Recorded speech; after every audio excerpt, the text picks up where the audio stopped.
welcome to the Great Detectives of Old Time Radio. From Boise, Idaho, this is your host, Adam Graham.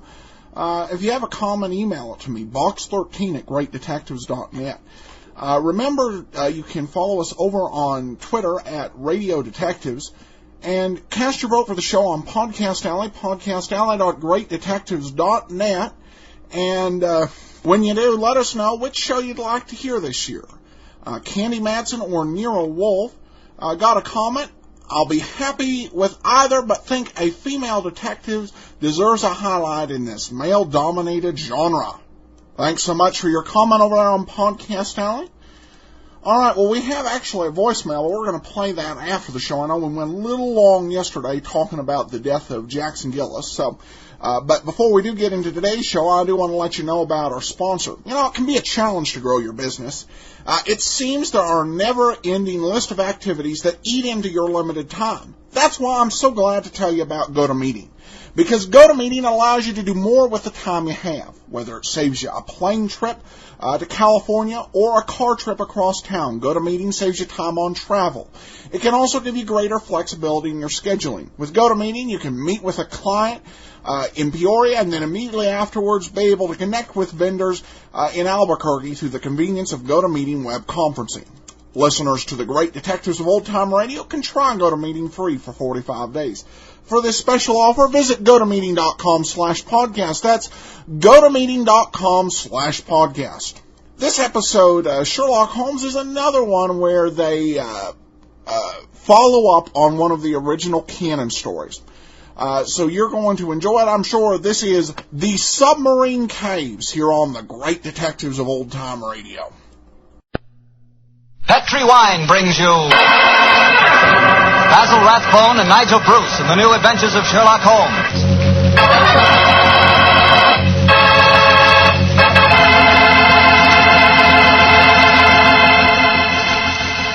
The Petri family, the family that took time to bring you good wine, invite you to spend the next half hour listening to Dr. Watson tell us another exciting adventure he shared with his old friend, that master detective, Sherlock Holmes. And I'd like to tell you about something you ought to share with your family before dinner. And that's Petri California Sherry. Because Petri Sherry can make that time before dinner a high spot in your day. Petri Sherry is a truly fine wine. Its color is a deep amber, rich and inviting. And the wine is wonderfully smooth and full-bodied. Flavor, just swell. Honestly, I mean it when I say the best beginning a good meal ever had is a glass of Petri Sherry. Oh, and look, if some of your family like their sherry dry, you know, not sweet, they'll really like Petri Pale Dry Sherry. So to be sure you please everyone, don't buy one, buy two.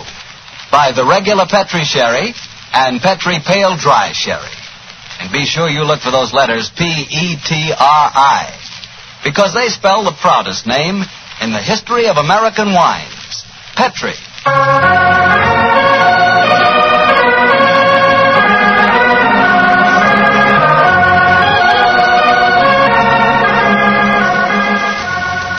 And now I know our good friend Dr. Watson's expecting us. Let's go in and join him. Come in. Good evening, Doctor. Good evening, Mr. Bartell. Say, how are you feeling, Doctor? All over that attack of flu you had? I'm feeling very much better, thank you, my boy. I'm still a little weak. We old fossils take much longer to get over that sort of thing than you young fellas. Well, you take good care of yourself, Doctor. We've got a lot of friends, you know. Oh, I'm very glad to hear that. Thank you, Mr. Bartell. And now settle yourself down, and I'll get on with tonight's new Sherlock Holmes adventure. Where did it take place? You may not be familiar with the names of Jersey, Guernsey, Alderney, and Sark, but those are the four principal islands that make up the group known as the Channel Islands. Oh, yes, Doctor, I have heard of them. Somewhere in the English Channel, aren't they? Between the southern coast of England and the northern coast of France? That's quite right, my boy, though I very much doubt if you ever heard of the tiny island on which this story happened. It was the island of Garth, a minute but self-contained spot with a population of just under 1,000 inhabitants, subsisting, and from what I saw of the island in those days, subsisting very well on its dairy products. Was it under the rule of the British government, Doctor? No, Mr. Bartell, not exactly. You see, the island belonged to a family by the name of Horn. The head of the family, who's known as the Seigneur of Garth, was an independent ruler owing nominal allegiance to the King of England. That allegiance was expressed by one of those traditional ceremonies in which the seigneur annually presented 1 pound of freshly churned butter to a representative of the British Crown. Times haven't changed much, have they, Doctor? Pound of butter is still worth a king's ransom. But tell me, what were you and the great Sherlock Holmes doing on the island of Garth? Well, just coming to that, my boy, if you'll give me a minute. It was in the summer of 1896 when, to my utter amazement, Holmes informed me that we were going to the island of Garth as the official representatives of the British Crown to accept the annual presentation of butter. At the time, I must confess, I couldn't see why Holmes wanted to accept such a ridiculous mission. It was only as we approached the island in a small fishing boat that he told me a great deal more was at stake than a pound of butter. Unfortunately, Mr. Bartell, I'm not much of a sailor, and as the wind was blowing hard and the sea racing, I'm afraid I wasn't a very intelligent companion.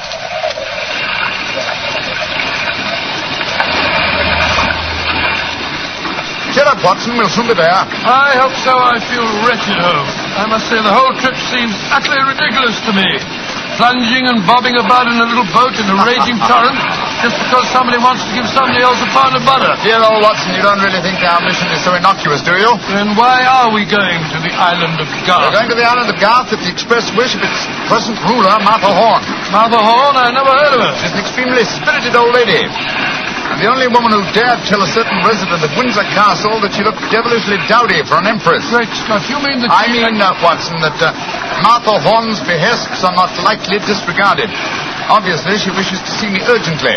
Also, my brother Mycroft put pressure on me. He reminded me that a visit to Garth might be closely allied to this emerald tie pin I wear.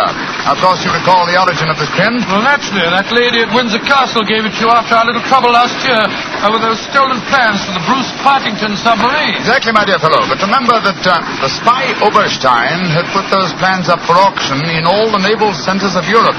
Some hint of their nature must have leaked out. It's even possible that other powers may be able by now to duplicate the pride of our submarine fleet. And whoever controls the channel, Watson, controls England. Well, they're dropping anchor, and yet we're still a quarter mile out from the island. Why do you think they're doing that? Here comes the skipper. He'll tell us. Here is as close to the island as we may approach, monsieur. We have already sent signals. A smaller boat is putting out for you. It will be here in a little while. Thank you. A smaller boat. Good Lord. Holmes, you were hinting at the naval significance of the island of Garth. Yes, old chap, I was. Well, what good would it be as a port if even a small boat like this can only come within half a mile of it? For a surface vessel, no. But we were speaking of submarines. Garth, I learned from the encyclopedia, boasts a magnificent interior cavern accessible only through underwater channels. Great Scott, an ideal natural harbor and dry dock for a submarine fleet. Precisely. And on the control of the island of Garth, Watson, may well rest the fate of the British Isles. Now, old chap, perhaps you see why Mycroft was so anxious for us to collect a pound of butter.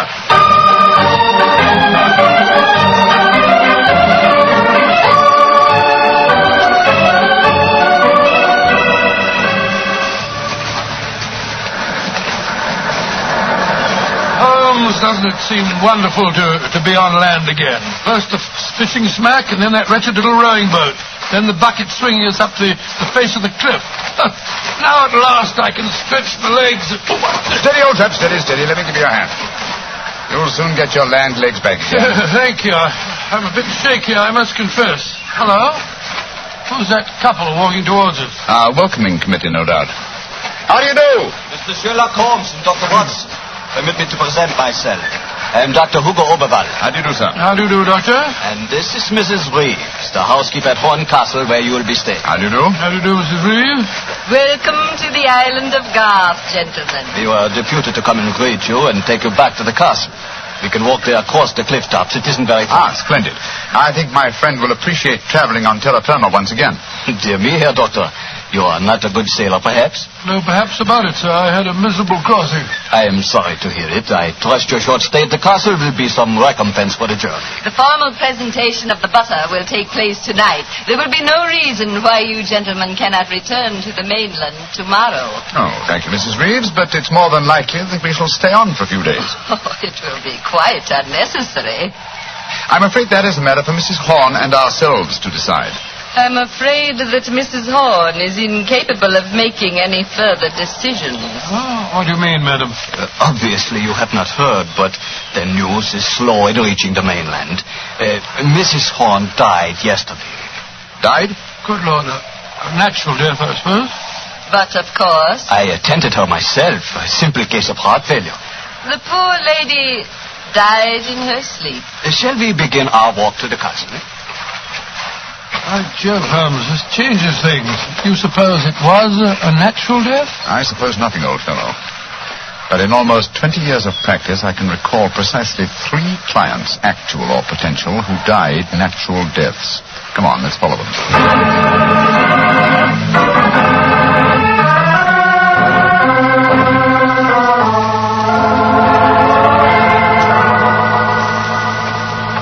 Mr. Sherlock Holmes, Dr. Watson, this is Mr. Christopher Horn, grandson of Mrs. Horn and the new ruler of Garth. How do you do? Hello. You do, sir? Very nice of you fellows to come over here. Too bad you had to arrive just as the poor old gal kicked the bucket, though. Allow me to offer my condolences on your grandmother's death, sir. Yes, yes, indeed, Mr. Horn. Thank you. It was a ghastly business. I found her, you know. Christopher. Frightful sight. There was an awful silly grin on the old dear's face, and... Don't you think it would be more to the point if you were to explain the ceremony in connection with tonight's presentation? Oh, you're right, Reeve. Reeve is a terrible tyrant, but she is efficient. Don't know what I'd do without her. Always ran everything for poor old Granny. Why, when the old girl was ill, she... Christopher, I gave you a schedule of the ceremonies this morning. What did you do with it? Dash it, Reeve, I don't know. Must have lost it. And I have my own copy in the study. I swear I don't know what I'd do without you. Excuse us a moment, gentlemen. I'll be back in a jiffy. Holmes, what in thunder's going on here? That boy's completely under the thumb of Mrs. Reeves.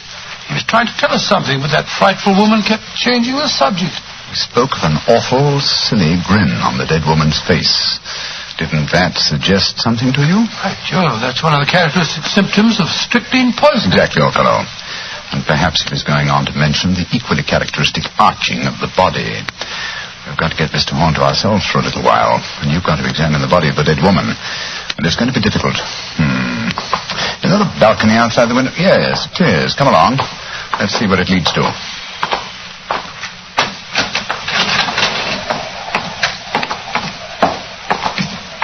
The balcony seems to lead right round this particular wing of the castle. Must have served as a lookout in the olden days. I wish the balcony were a little wider. Must be a sheer drop of a couple of 100 feet down to the rocks below. Yeah. Hello. These must be the windows of the room adjoining the one we just came out of. Let's go a little closer, shall we? We may be able to find out something. Can you see anything? Yes. They're in there. Mrs. Reeves and the boy. She's leaving the room. Now's our opportunity. I'll tap on the window.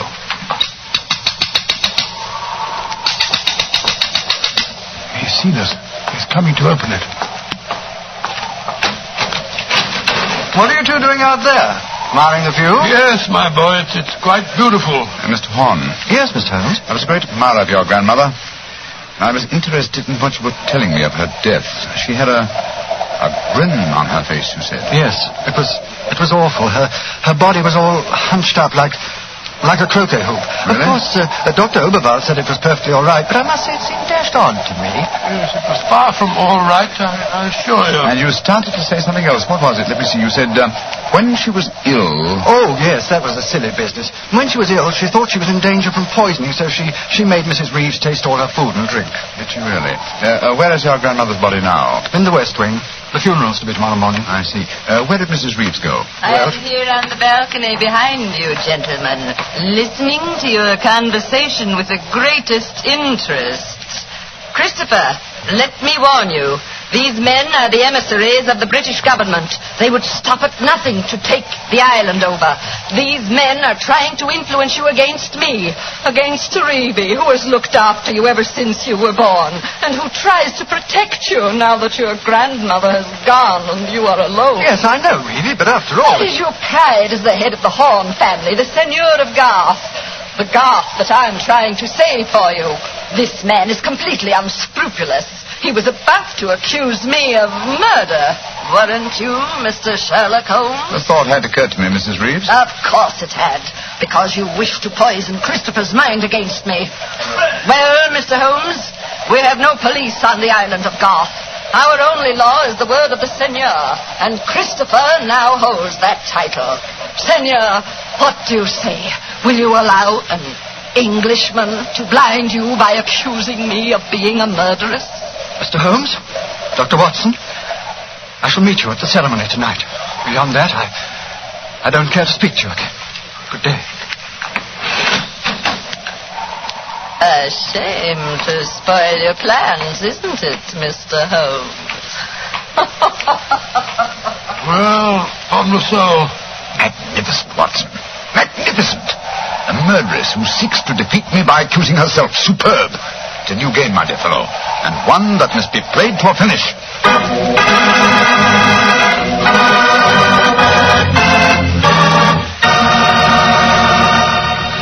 We'll hear the rest of Dr. Watson's story in just a second, so I'm just going to remind you that right now is one time you'd really enjoy a glass of Petri California Port. You couldn't ask for a more delicious wine. Petri Port, with its deep, rich red color and its heart-of-the-grape flavor, is one of America's all-time favorite wines. Petri Port is wonderful after dinner and perfect to serve when company comes. Try it. But just remember that when you want the kind of port I'm talking about, you've got to make sure it's Petri Port, because all Petri wines are good wines. Dr. Watson, this is certainly an unusual story you're telling us tonight. What happened after Mrs. Reeves left you and Sherlock Holmes standing on the balcony? We retired to our rooms and had a quiet and lonely lunch. Though the great man said little, I could see that he was deeply excited and that his keen brain was evolving some plan that would enable us to solve the mystery of Mrs. Horne's death. After lunch, we started to descend the stairs leading to the main hall of Garth Castle. As we did so, Holmes said, Watson, we're in no danger ourselves. Mrs. Reeves knows that we're here as emissaries of the British government. yes, and if we didn't return with the butter within a few days, there'd be a British dreadnought here looking for us. However, I am in danger of one of my worst defeats. My professional pride is piqued. If only I could... Watson. Yes, Holmes? If at any time today I slip you a note, don't read it at once, but... Here comes Mrs. Reeves. Precisely, Watson. I entirely agree. If I do not make the test on Mrs. Horne's body within 24 hours of her death, it will be useless. I must make it by 3 o'clock this afternoon. Mr. Holmes! Oh, yes, Mrs. Reeves. I want to apologize for my behavior before lunch. I was intolerably rude. Oh, please, no. Whatever my quarrels may be with British politics, I at least owe to both of you the duties of hospitality. That's very gracious of you, Mrs. Reeves. I wonder, would your hospitality also include a personally conducted tour of the subterranean caverns for which this island has become internationally famous? Would they really interest you? Well, I'm afraid that my friend and I won't have the time. Oh, yes, not at all, Watson, not at all. We have plenty of time, as long as we're back here by 3 o'clock. I'm sure Dr. Oberwald would be delighted to join us. He has made quite a study of the unique rock formation. Oh, that's splendid. It should prove a most interesting excursion. But, Holmes, why do we want to go stomping around a lot of damp and smelly cake? Well, the exercise will do us good, old fellow. Will you lead the way, Mrs. Reeves? And please remember that it's most important that I return here... I remember, Mr. Holmes. You must be back here by 3 o'clock.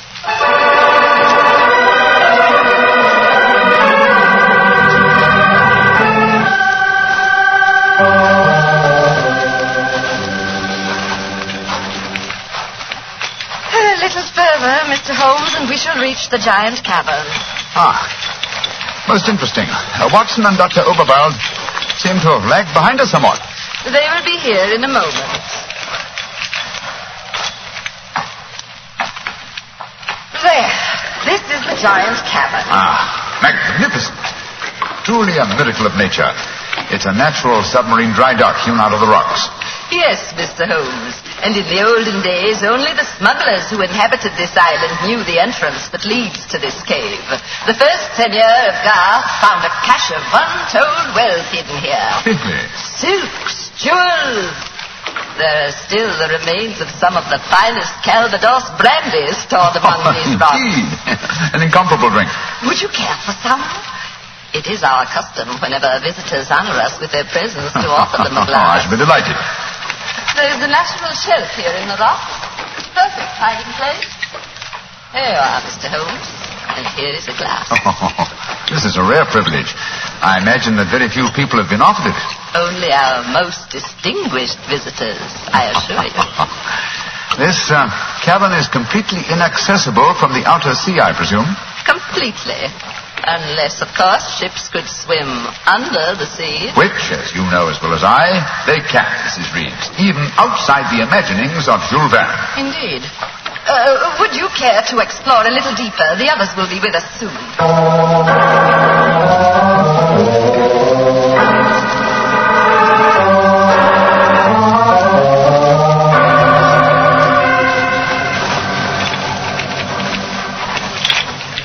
Dr. Overveld, the others seem to be some way ahead of us. Yes, they do, don't they, Doctor? Holmes! Holmes! Where are you? Dear me, I'm afraid we cannot follow them. Huh? What do you mean? The next cavern is already cut off by the rising tide. Great Scott, you mean that they're cut off? I am afraid so. But do not worry here, Doctor.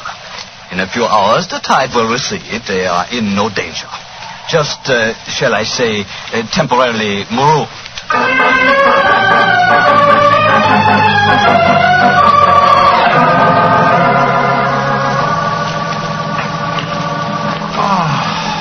I can't understand it. I'm getting confoundedly sleepy. I'm so sorry. I'm afraid that we stayed here longer than I intended. I fear that we are cut off by the tides. Cut off? For the tide? We're in no danger. In a few hours, we shall be able to return. But I'm afraid I cannot get you back at 3 o'clock, which was the time I promised. But it's vital. Absolutely vital that I get back. I'm so sleepy. But please, keep talking. I must keep awake.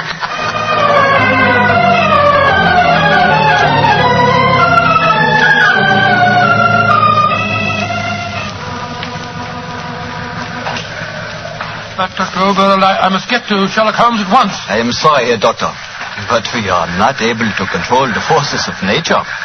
We cannot force the water to recede. Your friend is in no danger. No, but he's got a most important test that he must make by 3 o'clock. I am afraid that will be impossible. I've got to do something. I should have come to these blasted caves in the first place. I don't know what on earth I ought to do. By Jove, that note that Holmes gave me. He told me to open it if... where did I put it? Ah, here it is. Note from Mr. Sherlock Holmes, eh? Vital that you make medical test. Great Scott, Dr. Overall, it's absolutely necessary for me to return to the castle at once. Indeed. A note from Mr. Sherlock Holmes, and now it is most important that you return to the castle. No, my fine English friend. I am afraid I cannot allow you to. I don't know how you propose to stop me, sir. You see this revolver? And do you see this stick? I warn you, Herr Doctor. Oh, no, you don't. I'm sorry you can't hear me, Dr. Overveld, but when Sherlock Holmes gives me orders, I carry them out.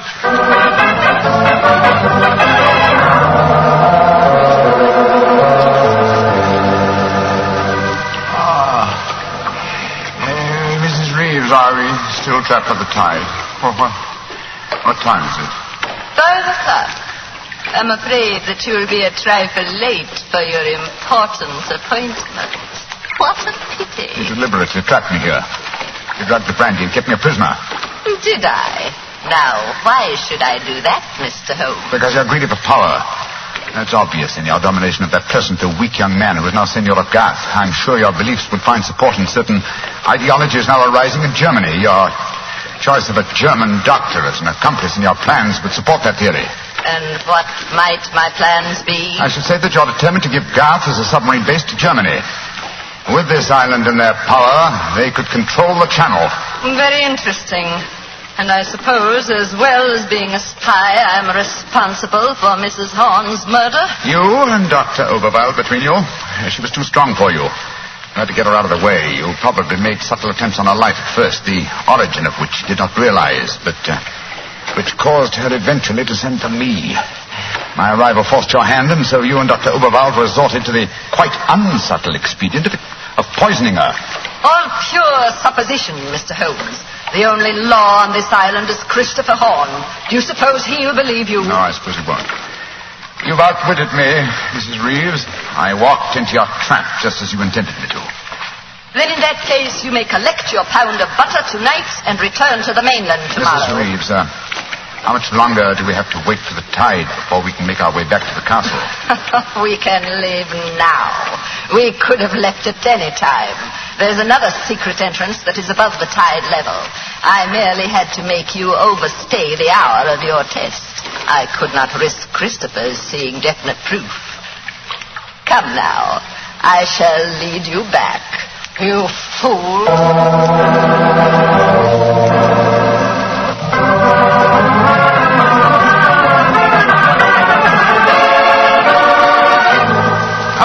Holmes, where have you been all this time? Mind that, Watson. Did you open the note? Yes?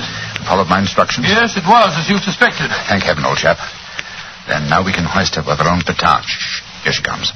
I'm glad to see, gentlemen, that you have assembled here in the seigneur's room. The ceremony of presenting the butter traditionally takes place here. As soon as Christopher arrives, we will explain our customs in this matter. Dr. Watson, I trust that Herr Oberwald proved an interesting companion on your excursion this afternoon. Yes, indeed, most interesting. We had a discussion of the relative merits of the walking stick versus the revolver. I think I was able to make my argument fairly convincing. Where is Dr. Oberwald now? I imagine he's lying down. He had all the symptoms of impending headache when I saw him last. Why are you smiling, Mr. Holmes? What's been going on? I'm afraid, Mrs. Reeves, that your plans have misfired rather badly. As soon as Mr. Horn arrives, I expect you will be under arrest for murder and high treason. Christopher would never believe you. Wouldn't I? Mrs. Reeves, you poisoned my grandmother. Christopher, what lies have these men been telling you? You're the one that's been telling me lies. I believed you when you said you'd been tasting the old lady's food. When Dr. Watson showed me the results of his test this afternoon, it was as clear as daylight. But the tests could prove nothing after 24 hours had passed. You said so yourself, Mr. Holmes. A deliberate lie, Mrs. Reeves. I'm afraid that I invented that mythical 24-hour test. I knew that as soon as I mentioned it, you would attempt to prevent my carrying it out. So I was delighted when you fell into my trap. You thought that you were shanghaiing me, whereas in reality I was shanghaiing you. My job is to prove your guilt to the Seigneur. With your dominant presence away from the household, it was easy for Dr. Watson to make his test. You devil. You knew all the time. Oh, of course I did. But I had to deceive you. I'm glad my performance was sufficiently convincing. By the way, Mrs. Reeves, the drugged brandy was dreadfully clumsy. You didn't drink it, Holmes? Well, of course I didn't. But it was very unflattering to me that Mrs. Reeves thought I might. Mrs. Reeves, you realize what this means, don't you? I'm going to ask these gentlemen to take you and Dr. Oberwald back to the mainland with them tomorrow. And stand trial in a British court? Never. I was born on the island of Garth. I have lived here all my life, and I shall die. Reedy, what are you up to? Stop her! She's going out on the balcony. One day Garth will belong to Germany. One day the whole world will belong to Germany. Goodbye, you meddling fool. Goodbye. Great Scott, she's gone. It must be a couple of 100 feet to the rocks below. What a dreadful thing. I still can't believe she was a murderess and a traitor. Now, it's shocking. A shabby finish to a shabby business. Mr. Horn, I suggest that we make sure Dr. Oberwald does not escape justice, and that we then perform the ritual presentation of the butter. Yes, Mr. Holmes. The island of Garth will still pay tribute to England, and I think it always will.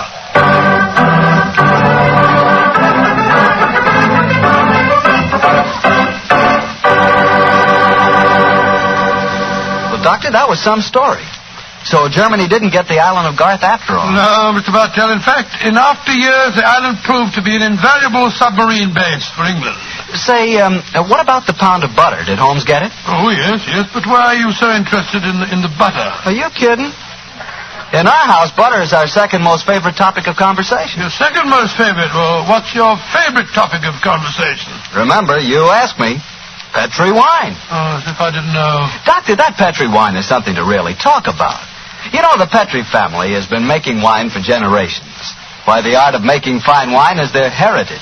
Handed down from father to son, from father to son. Believe me, when it comes to turning luscious, sun-ripened California grapes into fragrant, delicious wine, the Petri family really knows how. And they're proud of their wine, too. That's why the name Petri on a bottle of wine really means something. It's the personal assurance of the Petri family that every drop of that wine is good wine. It ought to be, because Petri took time to bring you good wine. Well, Dr. Watson, what new Sherlock Holmes adventure do you have lined up for us next week? Next week, Mr. Bartell, I'm going to tell you a story that took place on the Sussex Downs many, many years ago. It concerns a young girl, a painter in watercolors, and a very wise old lady. I call it The Adventure of the Living Doll.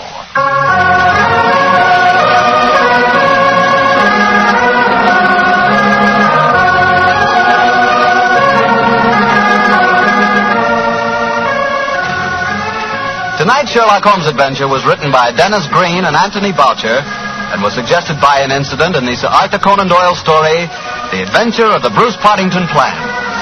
Music is by Dean Fossler.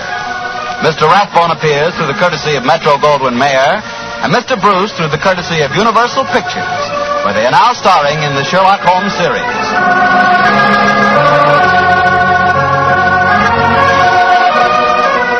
The Petri Wine Company of San Francisco, California, invite you to tune in again next week, same time, same station.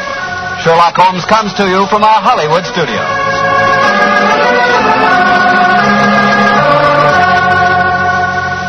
This is Harry Bartell saying goodnight for the Petri family. For a solid hour of exciting mystery dramas, listen every Monday on most of these same stations at 8 o'clock to Michael Shayne, followed immediately by Sherlock Holmes. This is the Mutual Broadcasting System. Welcome back. Well, this episode, the sound quality wasn't the greatest. It was passable. But the episode itself, this has got to be one of the top 3 or 4 Sherlock Holmes episodes I've heard.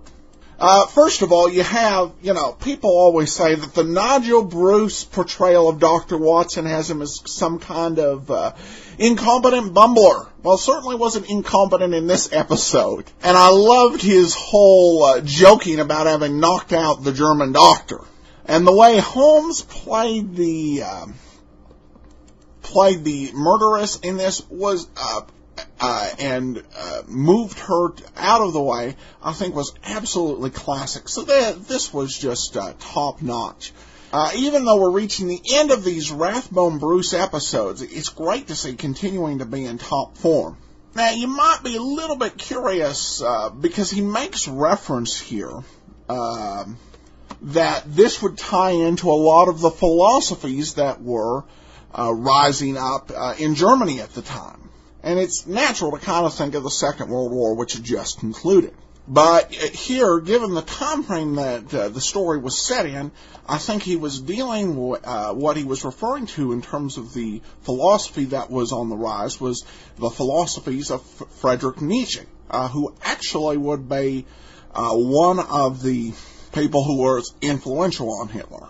But what a great episode. Love this one. It's fantastic. All right, well, we have some more comments to get into. First, we have a voicemail. We'll go ahead and play that. I should mention, if you've never called the voicemail line, I read the most famous opening to Philip Marlowe at 208-991-4783. And so that's what he's referencing at the end. So let's go ahead and listen. All right, well, that was a cute voicemail message. Adam, my name is Daniel, and I'm from Tempe, Arizona. I'm listening to the podcast, and I thought I'd take a break to send you a voicemail message. I like what you're doing. It sounds great. The commentary is good. The shows are excellent. Thanks for doing what you do, and we'll keep listening. And if I have time, let me try that voicemail message. Get this and get it straight. Crime is a sucker's road. Those who travel it wind up in the gutter, the prison, or the grave. There's no other end, but they never learn. That actually was pretty good, man. Thanks so much. Don't everybody call in and do that. I actually got that idea from somebody on an internet forum who stated that he actually set that as his voicemail. the opening to Philip Marlowe. And people would just be calling and listening to it and hanging it up just to hear the voicemail. And we'll definitely be getting to Philip Marlowe. All right, well, we have a few more comments here. Let's see. We've got Sarah, who's not all that on board with Inspector Thorne. I have to say no to Inspector Thorne. I like the first few episodes I heard, but the more I hear, the less I like the show. The writers tend to reintroduce the characters constantly. It's as if they don't trust the listener to remember who is who, even the leads.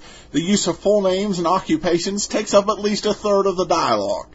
Mrs. Smith, did you know the murdered man, Banker Ted Jones? Mr. Keene, tracer of lost person, is bad for this as well.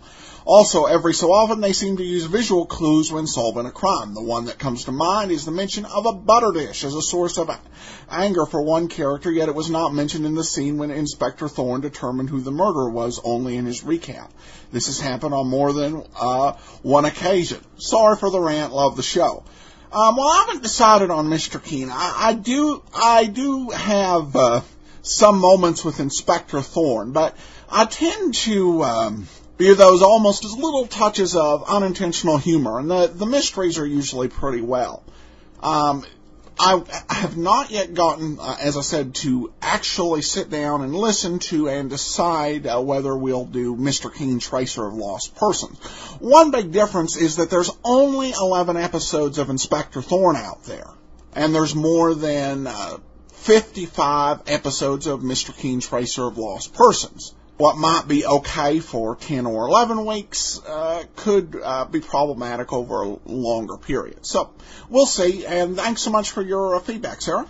All right, two more quick comments. These from Podcast Alley. This is a great podcast if you have a desire to listen to old-time radio. The host, Adam, gives historical information before and after the show to put the show in perspective. The audio is at top notch as anyone can make it. Sometimes the audio just cannot be saved, and that is not the host's fault.